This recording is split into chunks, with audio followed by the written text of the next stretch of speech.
केंद्रीय गुप्तचर विभागात उच्चपदस्थ नोकरी, गुप्त मिशन आणि तब्बल 38 कोटींचं बक्षीस हे स्वप्न दाखवून एका निवृत्त बँक अधिकाऱ्याला तब्बल 4 कोटी रुपयांचा गंडा घालण्यात आलाय। ही कहाणी दत्तवाडीतल्या सूर्यकांत थोरात यांची।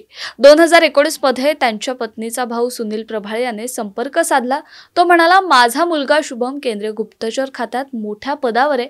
एका गुप्त मिशनसाठी 38 कोटींचं बक्षीस ठरलंय, पण ते मिळवण्यासाठी थोडे खर्च करावे लागतील। आणि एवढंच नाही तर विश्वास बसावा म्हणून आरोपींनी बनावट कॉन्फरन्स कॉल केला। त्यात गृहमंत्री अमित शहा यांचं नाव देखील वापरलं। कधी वकिलांची फी, कधी संरक्षण मंत्रालयाचे अर्ज, तर कधी दिल्लीच्या प्रवासाचा खर्च आणि भेटवस्तूचं कारण।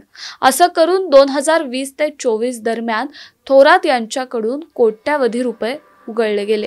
त्यापैकी शुभम प्रभाळे याला 1.82 कोटी, ओमकार याला 10 लाख रुपये, प्रशांत यांना 40 लाख, सुनील प्रभाळे यांना 7 लाख आणि भाग्यश्री यांना 1 लाख। बाकी रक्कम ही वेगवेगळ्या खात्यांमध्ये जमा केली गेली। 4 वर्ष गेले, पण ना नोकरी, ना मिशन, ना बक्षीस। शेवटी थोरात यांना समजलं हे सगळं फसवणुकीचं जाळं होतं। त्यानंतर 15 सप्टेंबर रोजी त्यांनी पर्वती पोलीस ठाण्यात तक्रार नोंदवली। मात्र या तपासात जे उघड झालं ते धक्कादायक होतं। आरोपींनी खोटी ओळखपत्र, बनावट कागद आणि खोटे व्यवहार वापरून संपूर्ण कट रचला होता।